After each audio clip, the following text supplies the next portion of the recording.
What's up, everybody? Welcome out to the show. We got a special guest that'll be joining us here shortly. Um, got different mics. We got all kinds of different stuff, man. I had to jump through hoops this week to try to get the setup to go right. And you know what? I hope it works. We'll see what happens. Yeah, so it should be an interesting run today, man. So if everybody can hear me pretty well, just give me a thumbs up. Let Yeah, me man. know. Make sure we got a couple people in already, so Because I make, noticed the one week I was fading in and out. I was moving around the mic too much. yeah, so I just want to double check. There is a little bit of delay, so it'll probably take them a second before they even hear that you just said that. But So this is super disconcerting because normally I'm sitting close enough. I'm sitting close enough to Buck to be able to see the computer. So I sort of watch us while we do the live stream, and I can't today. So it's just really weird. yeah, man. I mean, we'll figure it out. I mean, if I have to, we'll turn it and do whatever. We intended on starting today with the guest here. She actually called and said she was going to be a couple minutes late. So we're just going to kind of go through the motion of what we wanted to talk about today. Some of it has to do with Ink Master, the upcoming season, or did it already start? I don't know. I'm not sure. I don't really watch it, so I'm not 100% about that. But we're going to talk about that. We're going to talk about some different things that transpired this week with, the Dana Brunson video and, stuff like that. So it all ties together, though. You'll see it's a nice little neat package that we got today set up. So I hope you all had a great week. We're looking forward to doing this today. I got some stuff on the back burner right now with interviews coming up this week. I also have, I'm editing the Joey Knuckles interview that I did down in Norfolk. So I got a bunch of stuff on my plate this week for the channel. Give me a quick show of hands, real quick. How many of you all watched the Dana Brunson video? I know you did. In the audience, though, let's see. Let's get a quick show of hands to see how many people actually watched the Dana Brunson video. And trust me, this ties into what I'm saying. So, all right. So we got our moderator Nikki. She saw it, and I know there was a couple people in here that actually commented. So I'm pretty sure they saw it as well. So the first time I met Dana was in New York City at the outside of the Roseland Convention. I bought a T-shirt from him.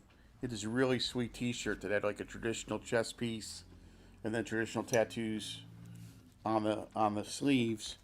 And I saw him outside, and I was sort of running down, I think 7th Avenue, being like, "Hey, Dana, Dana," and I don't know how many years ago this was, 10, 15 years ago. And I guess all he saw was like this bald dude running after him, screaming his name because he was like, "What? What?" You know? Yeah, you know what? I had a really cool. Probably like getting it shot. I had a really cool thing that so I went over to see Mac, Dave Clemma, yesterday, and Clemma was saying that Dana's son actually came down to Trenton to graffiti with them, with his crew. They were all in the same crew together. So I actually took a picture of me and Clemma together and sent it to Dana. And Nice. Dana was actually really excited. He was like, "Oh man, that's cool, man. Where's he write and stuff like that?" And I was like, "Well, he's a tattoo artist, but so it was kind of cool, man, because I know Dana's working on that project where he's trying to put together, a cool book for his son. About the graffiti, right? Yeah. I mean, apparently his son. Not only were they collecting crazy. I'm sorry, I'm like trying not to burp. What did he mean by black book? So He said his son collected black books. yeah, wow, dude, right on, man.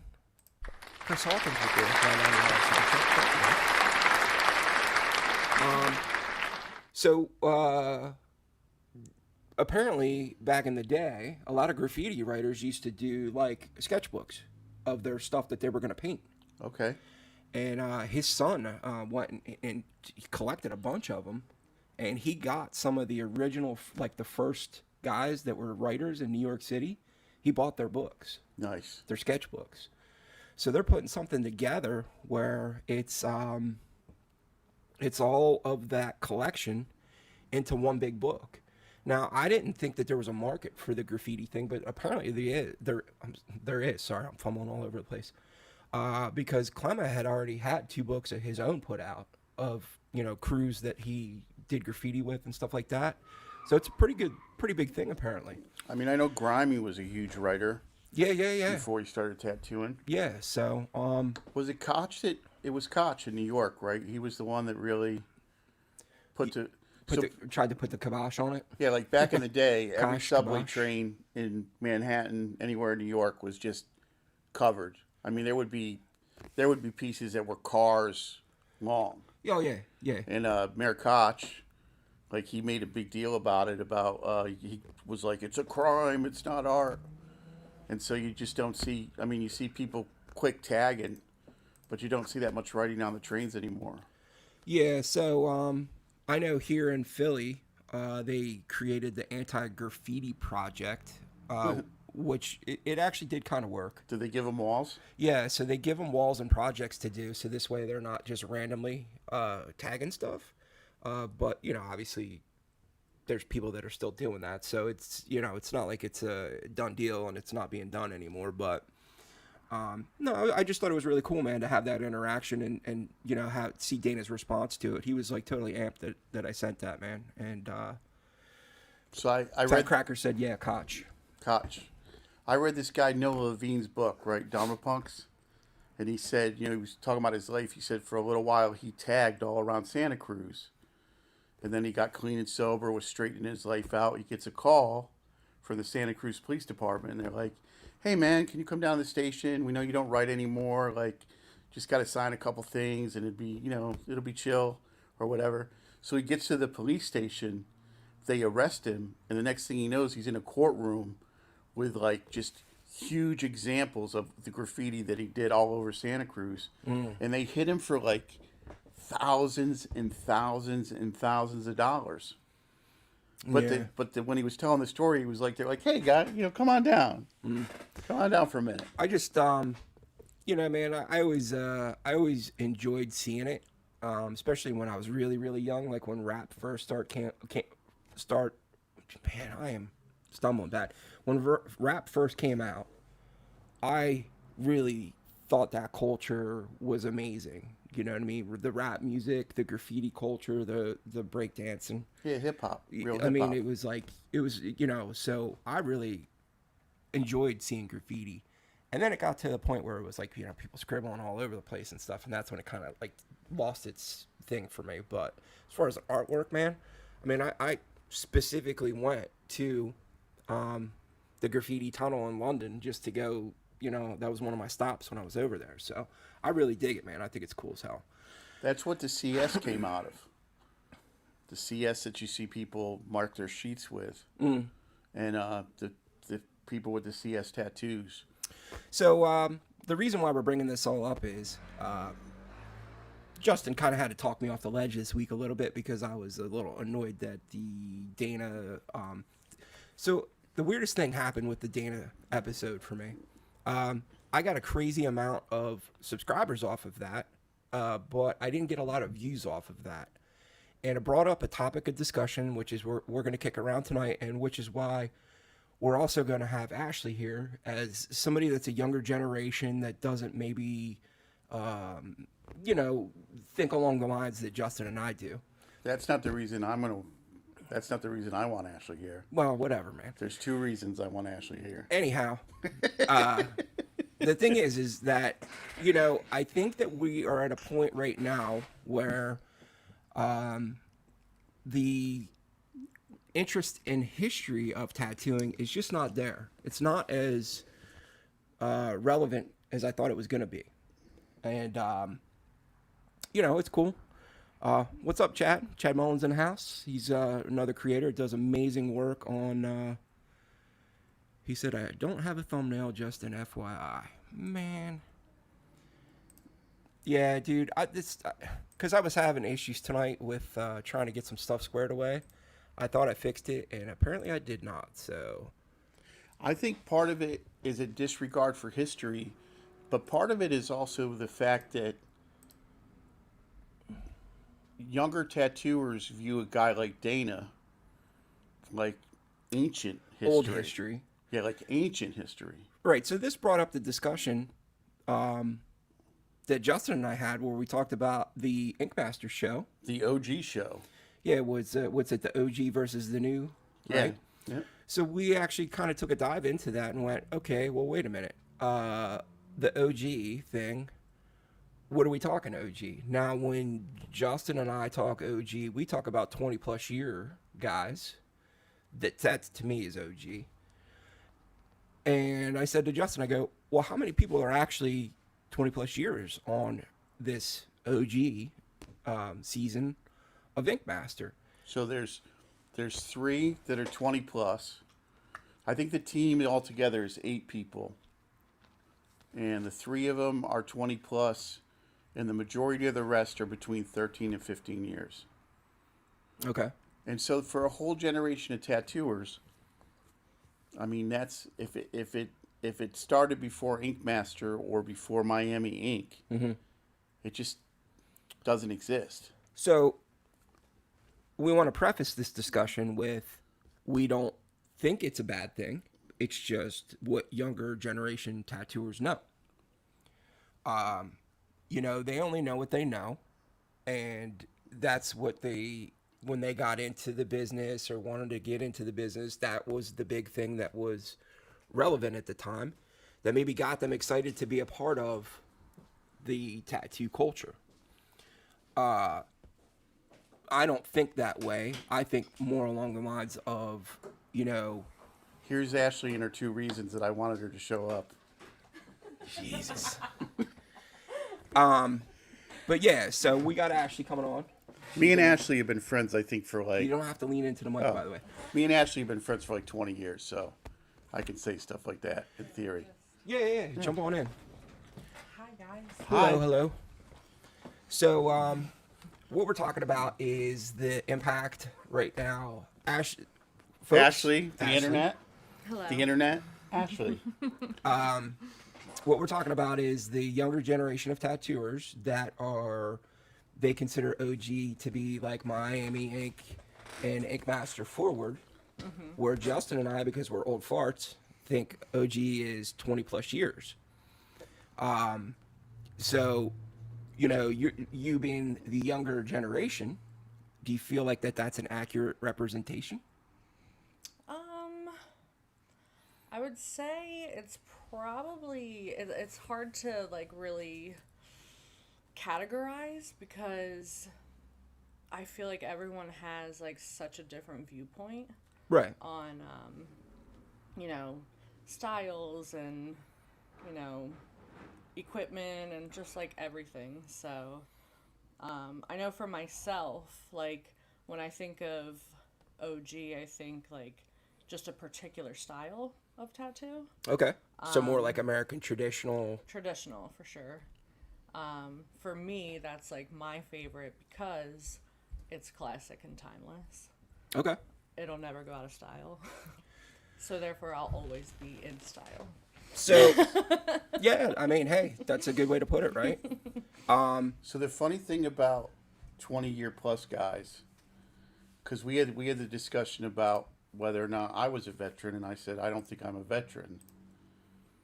Right? Yeah, and I said you are. I mean, I think it is like what Dana said. So this guy Dana, who's been tattooing for 50 years, said something like, "I'm a cabin boy on the ship." yeah, like the pirates, the guys that brought Dana up. I mean, they're all passed away now. Right. But I mean, if Dana views himself as a cabin boy, I mean, Yeah, but so here's the thing. I mean, it goes back to what I was saying earlier was that, I'm doing some of these interviews with people that I'm like, holy shit, I can't even believe I got this interview. And then I just don't get the views that I thought I was going to get off of the deal, right? But maybe it has nothing to do with a disrespect or anything like that. It's just there's a younger generation of people that don't even know who these guys are.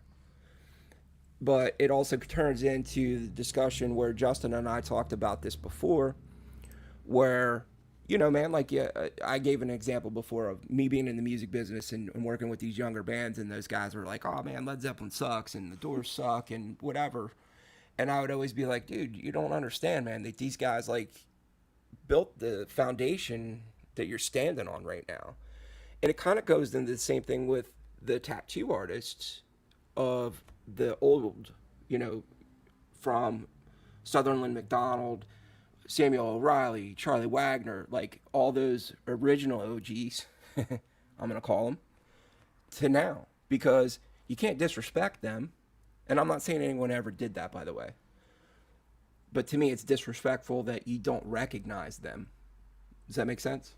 So I had a friend, we used to call him Jimmy the Punk Rock Jukebox, because I was thinking about this earlier. And Jimmy only like post 1980 blast beat hardcore punk. If it wasn't as fast as Minor Threat or Void or Discharge, he just didn't want to listen to it, right? So I started getting into like the 70s New York sound, like the Dead Boys and the Ramones, and even older than that, like the Velvet Underground and T-Rex and Bowie, and even before that, you know, and he just won't listen to it. You know, he might listen to like the Dead Boys, but he's like, fucking T-Rex. That's. Or I didn't mean to say that. He was like, he didn't. I got to get a curse jar, man. I do. We do need a curse jar. It just wasn't his taste, and I always felt kind of bad for him that he, in his mind, anything before, you know, the first Black Flag album just wasn't. Yeah. Real punk rock to him. So, Tom just made a good point. He was like, could it be a point that the history is mostly traditional styles, so traditional people are interested, but newer styles, people just have no interest because it doesn't relate to them? I think that that's a big part of it. I think that there's a slew of people out there that are more into realism and you know, I don't even know what we'd call some of the newer stuff, like the amazing stuff that like Paul Acker does, Mohawk Jesse. I'm trying to think of some of those guys off the top of my head right now, but you know, there's some amazing artists out there that are doing the new stuff that just mind blowing. But Dana also talked about that as well, where he talked about the there was an era of, you know, in the 70s where the guys were like, you know, airbrushing their vans and with wizards and all kinds of shit, and it went back to being like pinstripes and regular bands. You know what I mean? So he said he didn't care. He liked it. He thought, and me and you were in the same boat. Me and you were both like, when we were at that convention, like, holy shit, man, these guys are amazing. But it doesn't. It's not what we dig. And then there's also the fact that, you know, these younger guys don't want to see that old school stuff anymore. So will the photorealism become traditional? That's what I was just thinking as well. Because like, so Greg Irons, right? Greg Irons came into tattooing from comic books and concert posters. And he would do things, like one of the things he would do is he wouldn't connect a line. There'd be a line in one of his designs that would just be like a free-floating, illustrative quality line. And from everything I've read, that was like just radically different. Now, people today will look at Greg Irons and not notice a difference between his style, which was radical at the time, and say like a Sailor Jerry, which was, you know, they were traditional as you're gonna get. Yeah, they were contemporary, but Jerry was from a much earlier time. So yeah, but then also where Dana pointed out that he said, you know, like, look, man, there's Panthers. That's an illustration. You put a dagger through it. That's a tattoo. In his mind, he's like, I don't care about any of these guys doing the new stuff. I think it's great. If that's the hill you want to like stand on and do, that's amazing. That's good for you, man. You're going to make money. You're going to be successful in this business.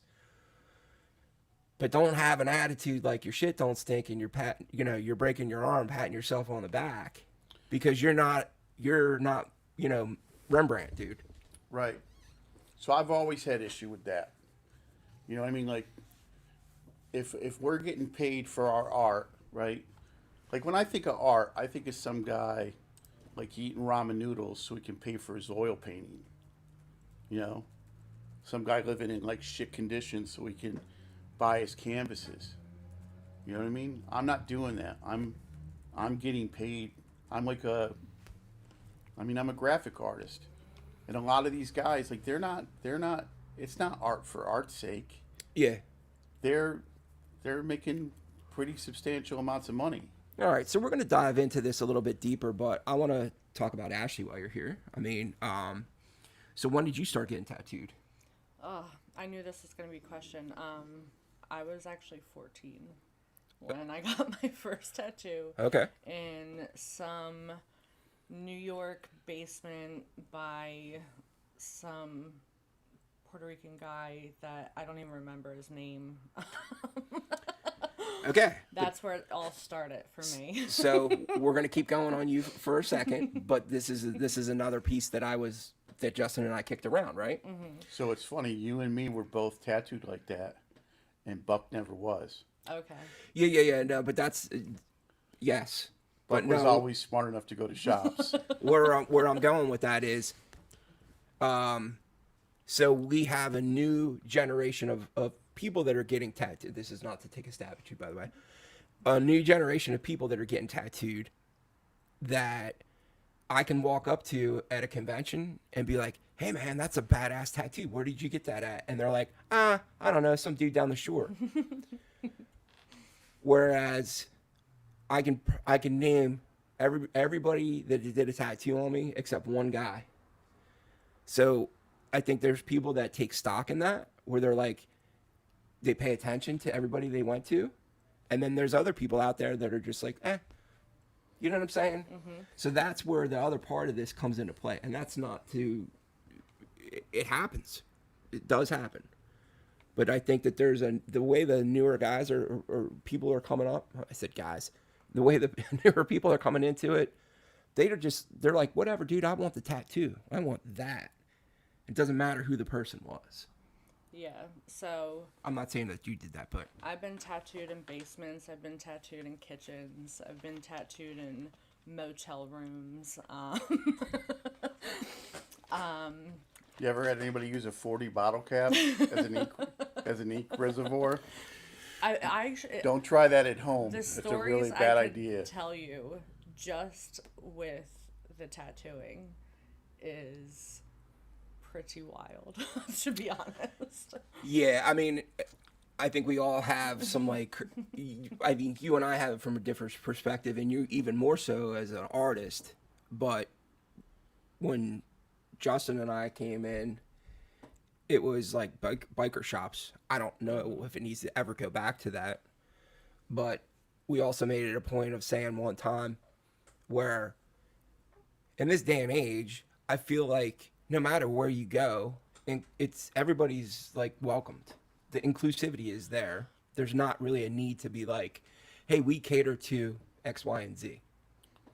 And that happens as well, because there are people that still think that there are shops that I guess people are scumbags and they don't want to be like inclusive of everybody. And look, man, those are the shops that probably should just, drift away eventually. So we were talking about it earlier. Like there are tattooers that if the tattoo isn't their thing, they think it sucks.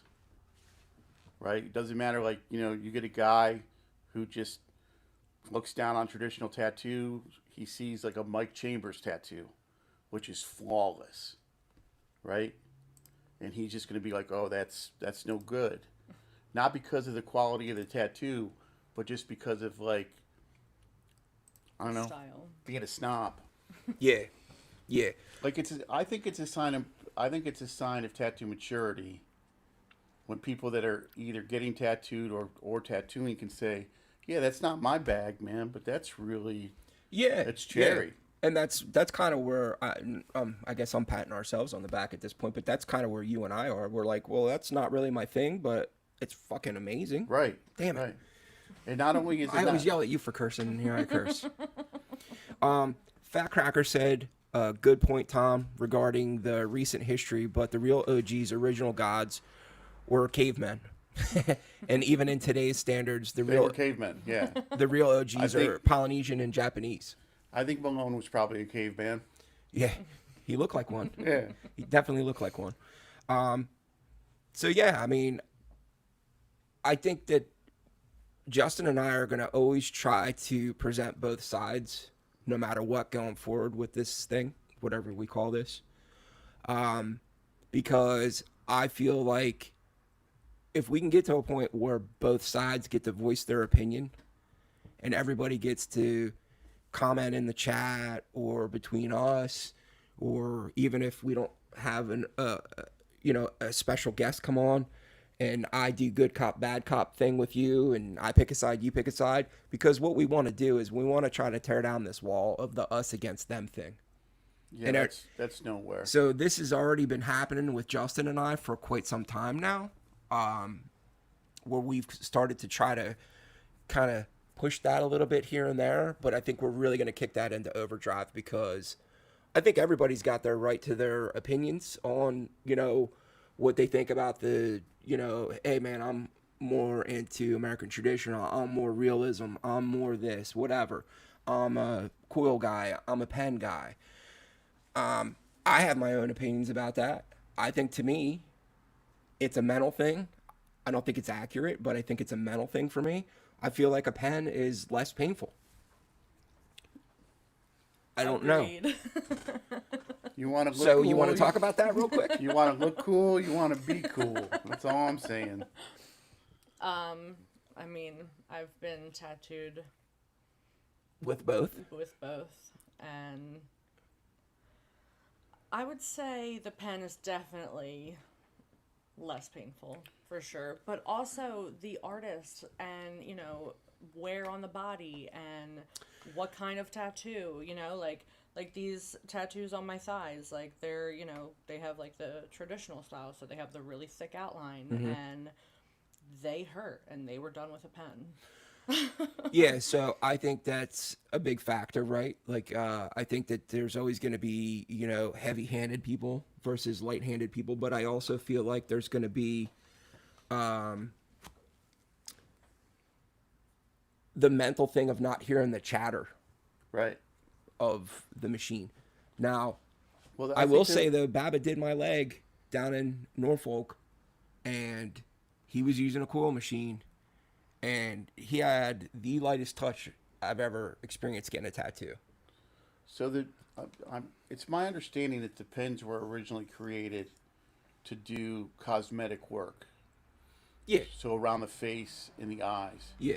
And that's the big question, like, and just talking about facts, not talking about, I'm a coil guy, but I'm a coil guy because I've been using the same machines for 20 plus years. Why would I change the tools that I'm so familiar with?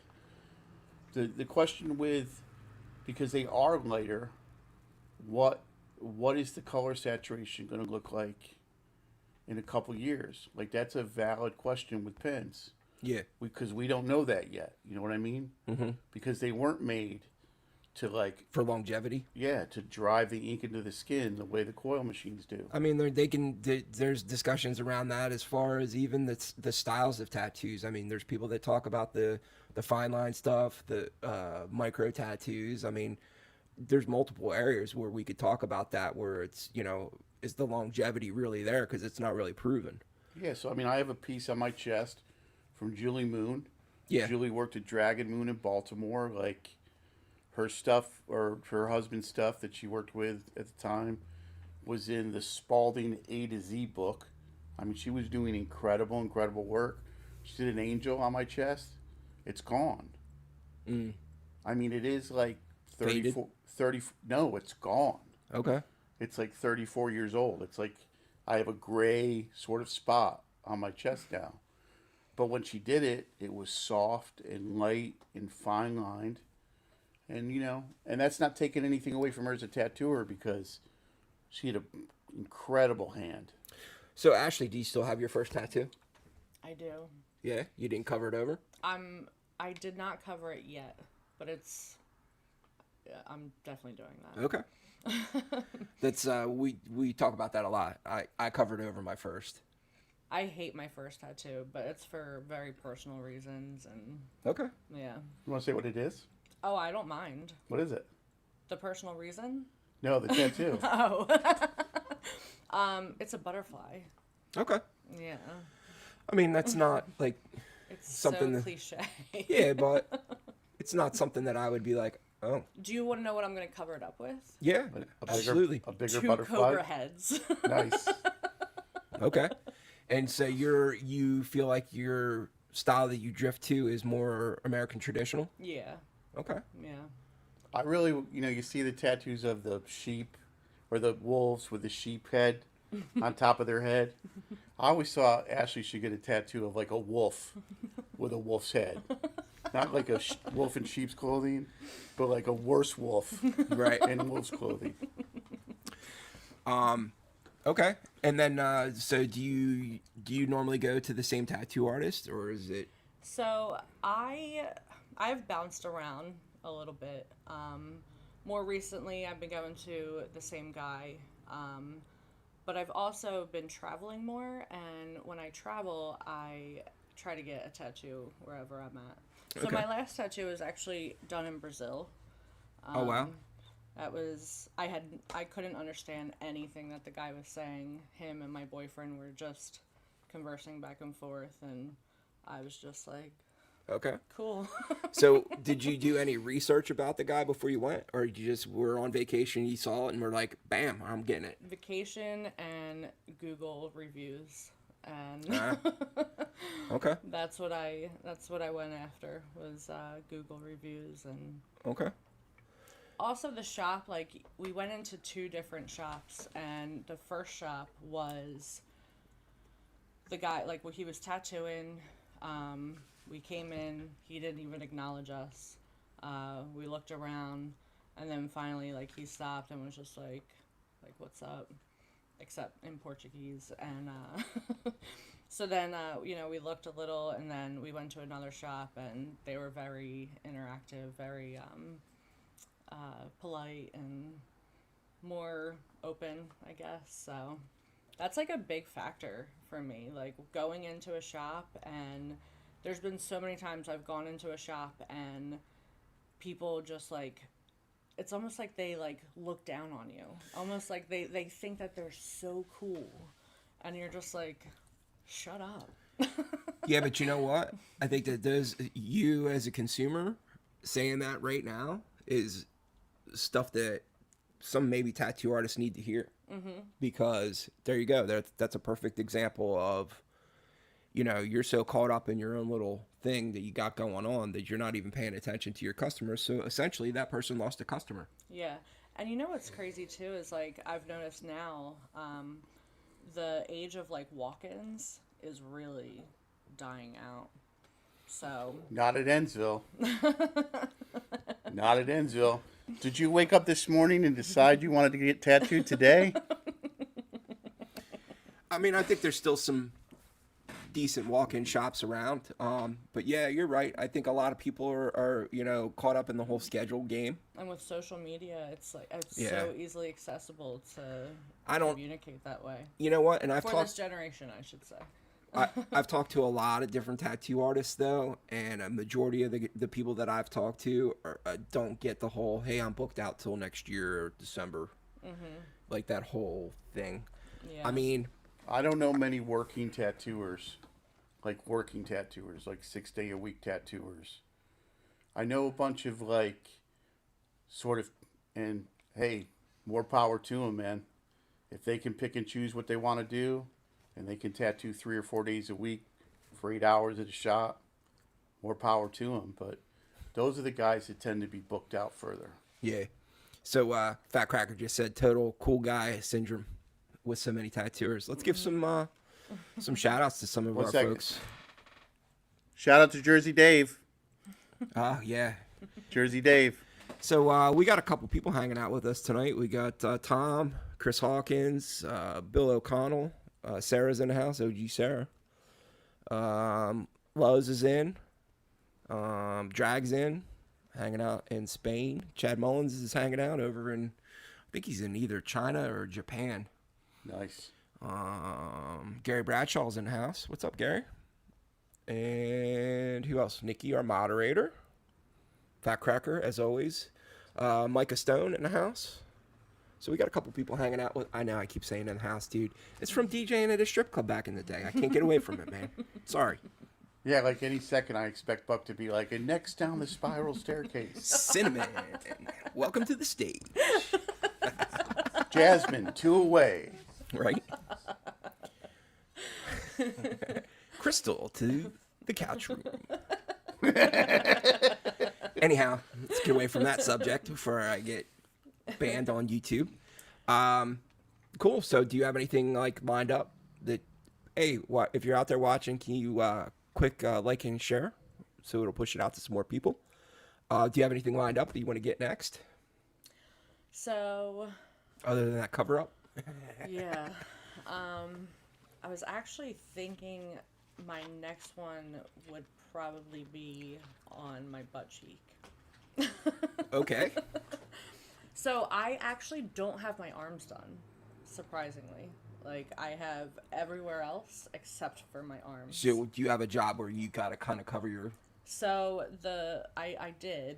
I kind of don't have that job now. It was always kind of like the thought, like, well, I'm not sure what I would be doing, so Right. kind of like keep it safe. And now it's at this point where it's like, because I mean, this one goes up onto my neck, so it's like, it's no keeping it safe now. But now it's just like, I'm not sure like what I would want, and I also feel like if I do my arms, I want to get them done in like one shot. or one like cohesive piece. Right. Exactly. Yeah, that's how I am, man. That's why I always get bigger stuff because I just want like it to be kind of cohesive. Yeah, I don't know what it is like about like the arms. Like I don't like the look of just like one tattoo like on the arm. Like, and I think it's just for myself. Like it's just like a personal preference. Yeah. But you got to start somewhere. Right. So I have this idea of just getting like a sleeve done, Okay. one shot. So that's something How that long I could sit. we want you guys for next week, for the people listening right now, and then the people that listen later on, because we got a lot of viewers that watch after the fact. We are going to do that next week where we want you all to submit your flash or a picture of something that you want to get tattooed next week. So we could like, kick it around and talk about it. I think it'll be a cool discussion to see what everybody's interests are to get like, hey man, this is what I want to get next. So if you have a, piece of flash that you want to, or a picture of it, that'd be cool. We're trying to come up with different ideas each week to bring in different viewers and stuff like that. What do you want to get on your butt cheek? A spider. A spider. Like a tarantula spider? Probably like the cliche Black Widow. Dude, you know what? I always think that What about a Cupid doll face with like spider legs? Or I also thought, what about like the super adorable jumping spider? I always dug the spiders where they do that 3D look, where it looks like Yeah. they got a shadow. Right. Yeah. Those look badass, man. They look so real, like you want to just smack it and be like, ah. Yeah. Remember you did the butterfly with the shadow, like the realistic butterfly on my sister? Yes. Yeah, that looked great. There you go. Oh wow, Sarah, with the $5 super chat. Thank you, Sarah. So I think I'm actually some Steel Middle stuff, some Sailor Jerry stuff. You've brought in a couple designs. Then I tattooed a shark. We made a video about the shark. Nice. With I didn't eat that little Kittner boy, Mr. Quint. I don't know. I have some stuff that I want to get done, but I'm saving up for the whole leg sleeve traditional. I don't know what's gonna happen with that, but I still got to get you to finish my knee, so I got to quit talking about it and just do it. Oh yeah, the knees I tapped are out. probably next for me too. Yeah, I tapped out. Yeah. So Justin still probably got what, like an hour and a half left. What was your most painful? That one, The my knee. Yeah. Hands down, without hesitation. Yes, my knee. Yeah. I think that like in my wrist was rough when they got like closer almost to my palm, but the knee, that was but I don't have my ribs done. I mean, I saw when I went up to see Clemma on, so his son Evan tunes in every once in a while. He was tattooing this guy who I guess he's been tattooing for like 10, 15 years or whatever. And he was redoing the guy's ribs that somebody else, I guess, messed up years ago. And the kid was getting it done. And the dude was in pain, like legit in pain. And he was like, man, I even used the cream and it's not even working and blah, blah, blah. Well, come to find out, he actually tried to reuse his tube. And you can't do that. Like, once you open that tube, it's a one-shot deal. Of the numbing cream. Oh, okay. And he was like, yeah, I used this one. And Clement was like, well, wait a minute. Where did you get that from? And he was like, oh, I used it last time. And he was like, there you go. That's the problem. So it wasn't even working for him. Now, that's another thing that Justin and I have talked about on a couple different occasions with people using numbing creams and stuff like that. We've even talked about, I did an episode on the guys that are doing the whole anesthesia thing. Makes absolutely no freaking sense to me. But do you want to look cool? Or you want to be cool? Chris just said, yeah, finish my knees on air. No. Absolutely. No. Absolutely. You won't hear me talking the whole time because I'll be biting my tongue. You know what I mean? So one year for Christmas, I was going to give my friends thumb drives of me getting tattooed. I'm gonna grab my water. Because I'm like the worst. I'm like you know what, bro? I thought for sure you were gonna be squirming when Rev tattooed your face. And you didn't. I was actually shocked, man. You know, like, so, because everybody was like, yeah, it hurts. I was going to give them, like, as a Christmas gift. Here's me in pain. The next time you want to, like, come get tattooed. Drag just said he has his knee blacked out. Oh, God. God bless you, sir. You are a trooper.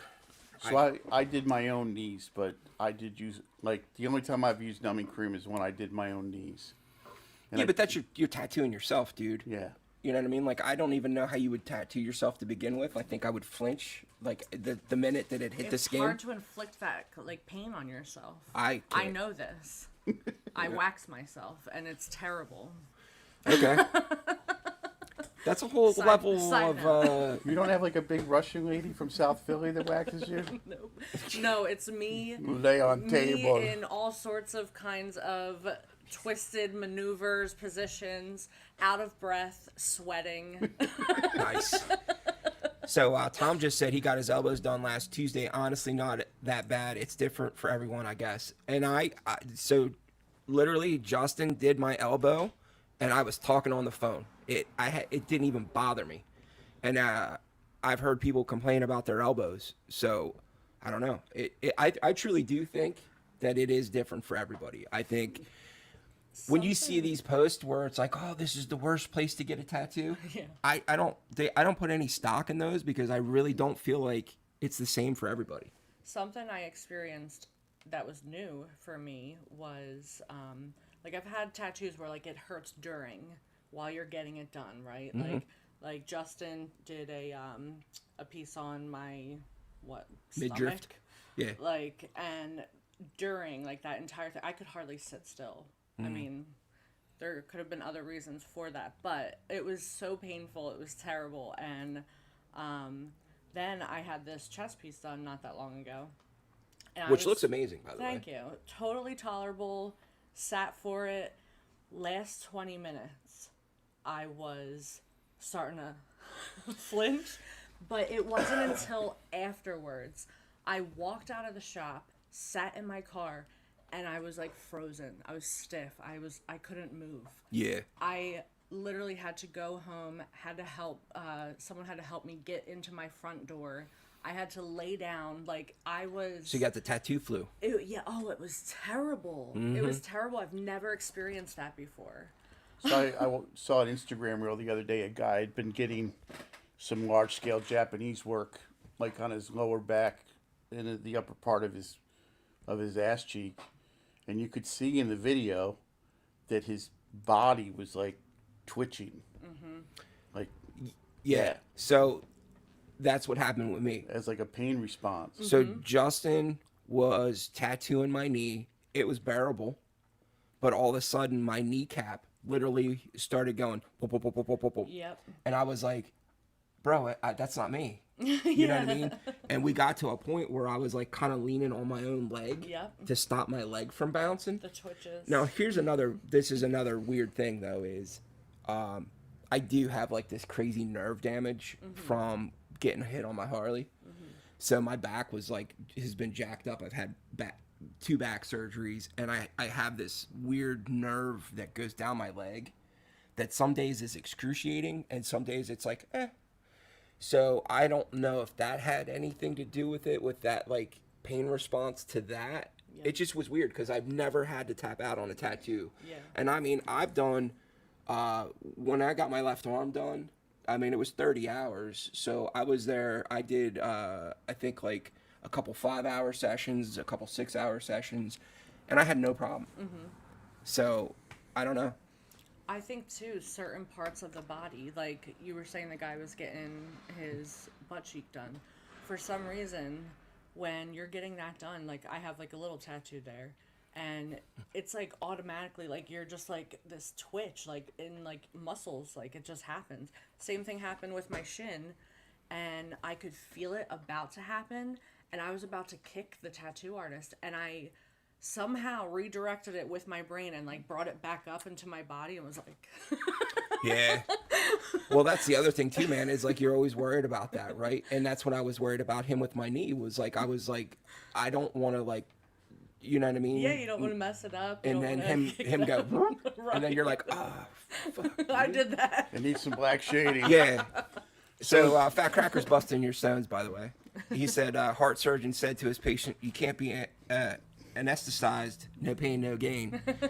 And then he said, do you want to look cool or be cool? You want to look cool or you want to be cool? Yeah, so you know, man, like So- I don't really care if somebody uses numbing cream, dude. It is what it is. It's only good for like 2 to 3 hours. It sounds cheesy, but in ancient Chinese medicine, they believe that there were meridians and zones within the body, and that different people had different makeups, like that their meridians were different. And the reason I brought that up is because I was reading about that one time about Chinese medicine, and like, for instance, like my arms were cake. My arms, my elbows, my shoulders, but my back, Yeah. terrible. And I have friends of mine who are like, "You're crazy. My arms were excruciating," or, Dude, you know, my stomach arms wasn't were a cakewalk. my stomach wasn't that bad, but My back like, was pretty easy for me. right, Yeah. because I think everybody is just It's different. has different. Our bodies are made up of different. They're made up of the same materials, but they're And the Chinese medicine, not cheesy at all. yeah. Don't sleep on the Chinese medicine. I just went to Chinatown and had a massage. I'm still sore today. It was phenomenal and brutal all at the same time. Okay. I went to Chinatown. We're not talking about your massages at Chinatown, dude. I'd like No, to keep, dude, it was I'd like- like to keep my show on air No, and it not was just- yanked. Thank you. It was this old lady. I don't need to hear about no rub and tug joints, dude. It was. I'm not talking about that. It was like this old lady who like climbed me like a spider monkey, and her Holding like on to the bars up top. yeah, her like elbows and her feet and her hands were like everywhere. Dude. And by the time I was done, she just had to grab the one side of me and sort of toss me on the floor, and I rolled out the door. I was like, couldn't move any, you know. So when I first got injured the first time with my back, so I had to go to like pain management, and they did electric shock therapy on your back. Yeah. It's pulsing. like a more advanced TENS unit. Yeah. I mean, I went through the whole gamut, right? And then I got to the point where they were like, okay, well now at the end you got to go to the lady on. It was in the same office, but at the end of the hallway, she's like, she does like deep tissue, or whatever. So I'm looking at this little lady, and I'm like, I'm $3 bills. Yeah. She's maybe 120 pounds soaking wet. Right. Like, what is she gonna do? The Dude, strongest woman in the world. her hands were like freaking vice grips. And on top of that, at one point, she got me.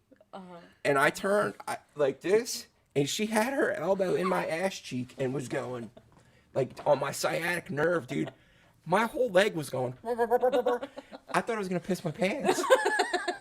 Because it was just like shots of lightning. And I was like, yo, yo, yo. And she was like, oh, it hurt? And I'm Yeah. like, dude, yeah. So I went to this place. This was on Friday in Chinatown, and I go to the front desk, and she was like, "What's hurting on you?" And I was like, "Well, my neck and my shoulder, and I also have like digestion issues." And she was like, "Stick out your tongue."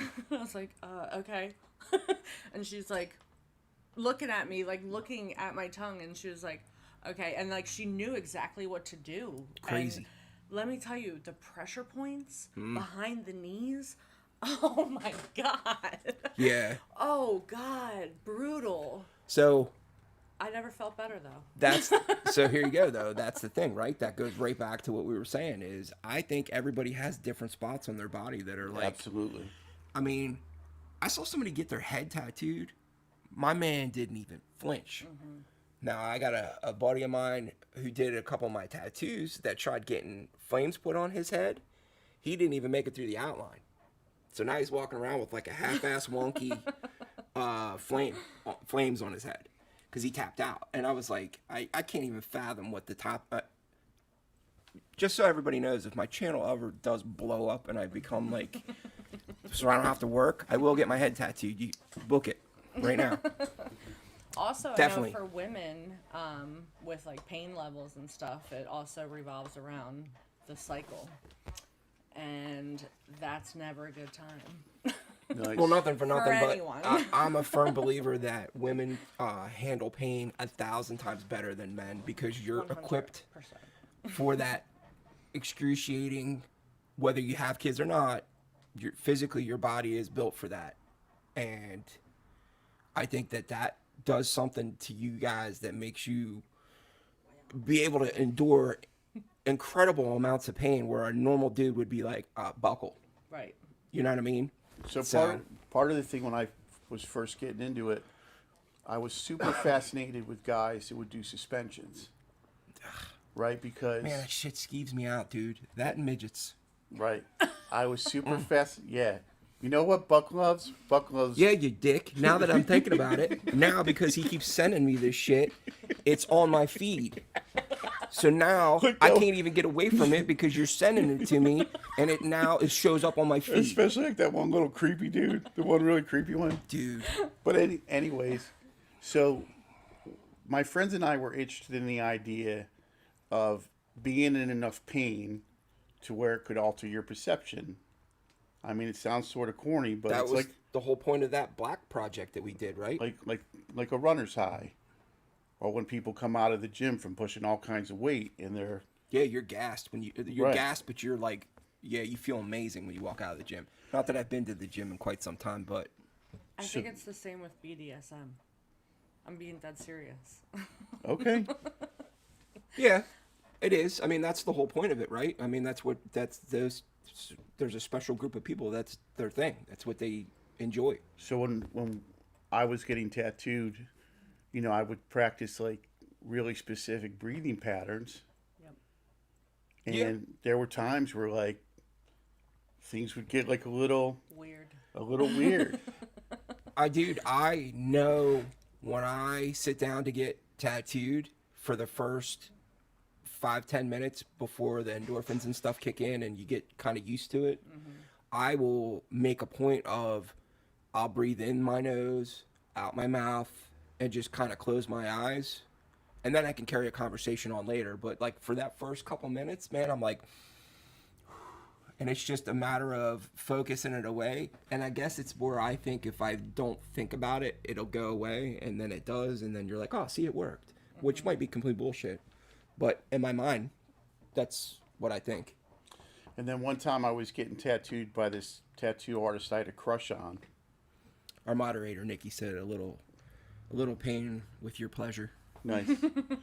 So I was getting tattooed by this tattoo artist I had a crush on. And my girlfriend was sitting like... What was his name? What? What was his name? What was his name? Anyhow, If I ever had a crush on a no, her name actually was Julie. So Julie's tattooing me, and it's like she's putting me under all the stress and pain. And my girlfriend at the time is like sitting next to me, like, I know it sounds corny or whatever, like touching my face and my hands and like rubbing my shoulders, dude. And it got kind of like 9.5 weeks, sort of like, you know, there was like a real palatable.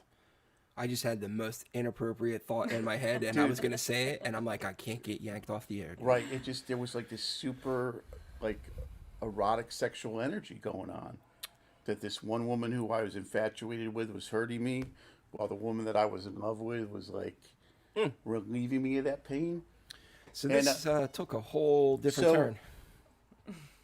And I mean, and this is in the 1980s, where I think, like, I don't think Julie was offended by it at all. I think she was fully cognizant of what was going on.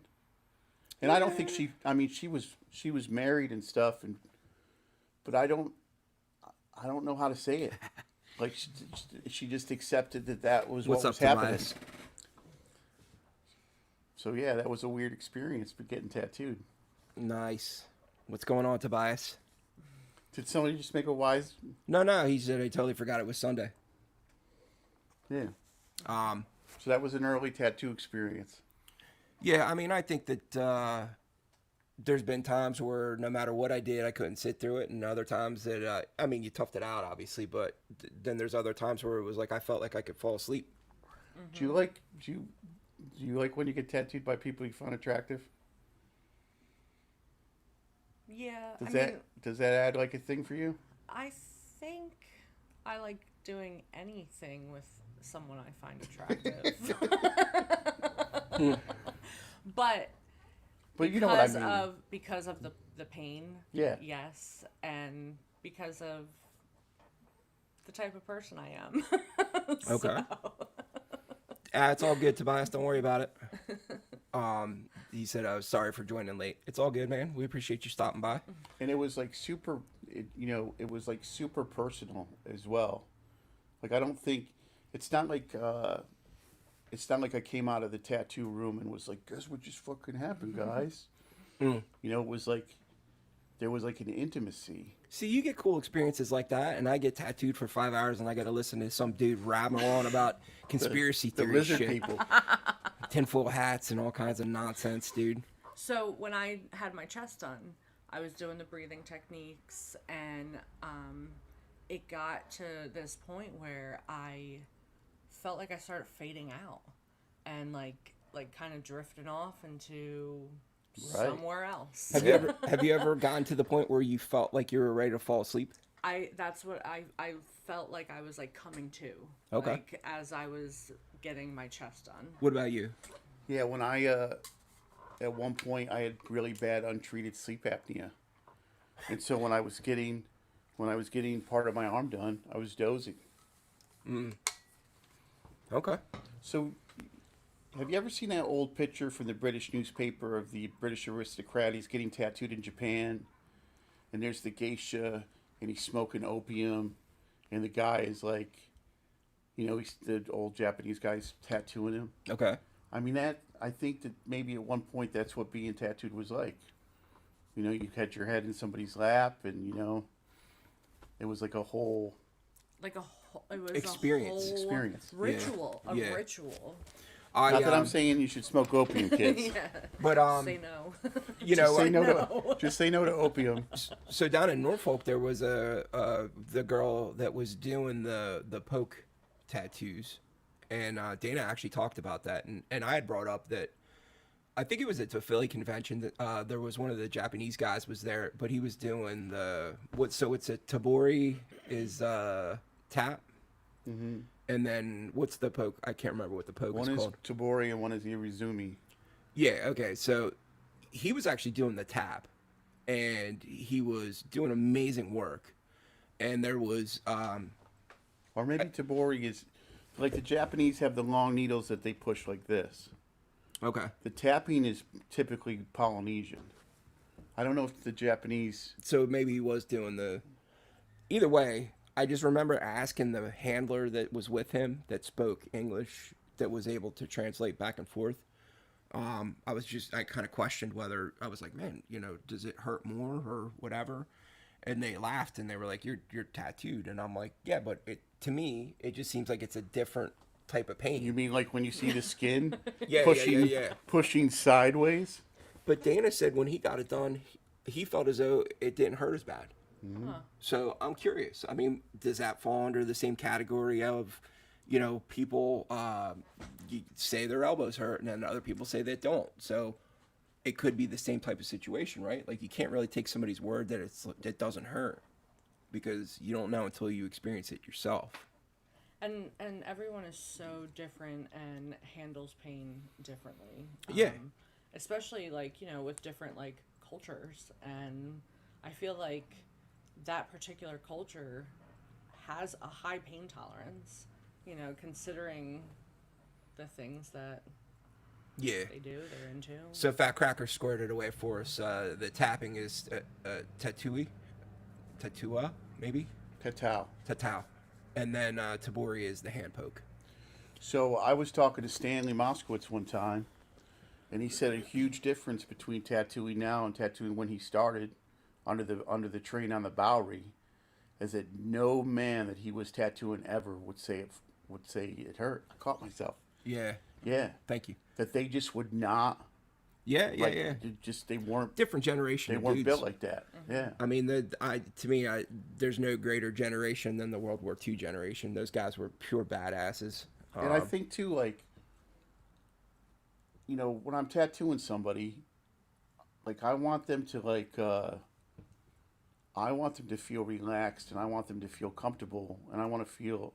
I mean, I know it's corny, but it's true. I want them to feel like they're being tattooed by a friend of theirs. Like that I care about how comfortable or uncomfortable they are. Yeah. Because I think that instilling that feeling in a client makes them more comfortable. Mm-hmm. Yeah. You know what I mean? Nobody likes to go, like we've talked about it a bunch of times. You don't like to get tattooed by a guy who's like, there's no Connection. There's no rapport. So Drag said you can follow the pain. He said with a machine, it's too fast for the brain. So that makes sense, right? I was going to get tattooed like that when I went to Hawaii. Yeah, man, I'd love to do it. It was a whole process that I had no idea about. They said it was going to take 3 days. Yeah, because I would have to they have to get a certain guy. I'd have to tell the guy my story, my life story. He would choose the tattoo, and he would choose where on my body. Absolutely. Right, because that's the whole tradition of it. It was a 3-day process, and I was like, well, I'm leaving tomorrow, so. I actually saw the chef, Guy Fieri. He went with his son and his nephew, because his nephew lives with him because his sister passed away. And they went to Hawaii, and they did that, and they sat with the guy, and they each sat down with the gentleman and told their story, and then they came back, and they all three got like a piece done on their leg, and it was completely different for each three because it went to their story. Yeah. To me, that would make it more of a better story for me, knowing that I went through that process to get that tattoo done. Yeah. So I met a Japanese tattooer named Keanu, and he said that sort of a little known thing about indigenous people in the United States is that the Hawaiians do not enjoy the same protections that indigenous people from the continental United States do. So like a Hawaiian tattooer could say, this place is a place of sacredness to tattooing. This is where I want to tattoo. And it's just completely disregarded. Like there's no exceptions made like there are for indigenous people that are part of the the lower 48. Okay. See, and that's the cool stuff that I like to learn about is the different. Yeah, man, I want to do tattoo history here in the U.S. and Europe and stuff like that, but I really want to start digging into some of those different cultural types of tattoos where the Polynesian thing, the Japanese tabori, I think to me, it would be kind of cool to learn some of that stuff that I don't know any of that stuff now, historically anyway. So what's one of my favorite stories about Mike Malone is that in the 60s, when he first opened China Sea, he created some Hawaiian tribal tattooing. He drew up a sheet because he was a prolific flash artist, just out of his head. He Hawaiian tattooing, and then he put some bands and some different designs on there. And by the time he left China Sea Tattoo, he's tattooing the grandkids of the people that he started with, and they're like, "Hey, I want to get that traditional tattoo work like what you put on my grandfather." Oh man. Having no idea that he just sort of Yeah. he just took some Polynesian designs and sort of cobbed them together. Cool. I love that story about Malone. So before we wrap this up, I mean, is there anything you wanted to talk about? You as our guest tonight, anything you want to promote, anything like that? Well, let's see. I don't know. I feel like Anything you do? I'm being put on the spot. Yeah, no, that's cool, man. I was just asking. You don't have to answer. So I recently been more involved with some social medias and trying to get I guess maybe some recognition. So do I say it? Do I just say it? What does it matter? Yeah. Okay, so I have an OnlyFans. There you go. All right. If you want to check it out, cool. If not, that's cool too. No worries. I have an OnlyFans as well. I'm not. Nobody wants to see your at, OnlyFans, dude. The Dude, thing is I got 100,000 subscribers. I'm like not one of the like girls that like I can't bring myself to like play dumb. Like I just can't bring myself to be like dumb and cutesy and like I'm just weird and me and I'm just myself and I'm a total nerd and that's just what it is. So Okay. if you want to check that out, be my guest. And what's is it an appropriate name that we could talk about? It is. So Okay. my name is Cinnabuns on there. Cinnabons. That's hysterical. Maybe we could leave like a not a link, but the username. Yeah, for sure. Or maybe like the Instagram handle we'll put Okay. in there or something. Yeah. So. We can do that. You have to write it down and no. Yeah. Yeah, we'll put it in the description if anyone wants to check that out later on your own time. Cool. Thank you for hanging out with us tonight. I thought. Thanks so much for having me. This was really fun and interesting and We cool try. to do. So Yeah, we try. I You mean, definitely brought a good energy. thank you. yeah, for sure. Yeah. For sure. Don't forget, guys, to submit your flash or tattoo idea that you want to get. We'll talk about it next week, and we'll bring it up, and we'll discuss it. And if you want to talk about it, we can do that as well. And we're also going to try to get Sarah on one of these weeks to talk right. about her little thing that she's got going, her little side business, 10 p.m. Creations. So we're going to try to bring in different guests each week if we can, and if we can't, we'll just kick it like we would normally do, and we'll go from there. So I hope you all have a great week. Be safe, and we'll catch you next week. Be safe, everyone.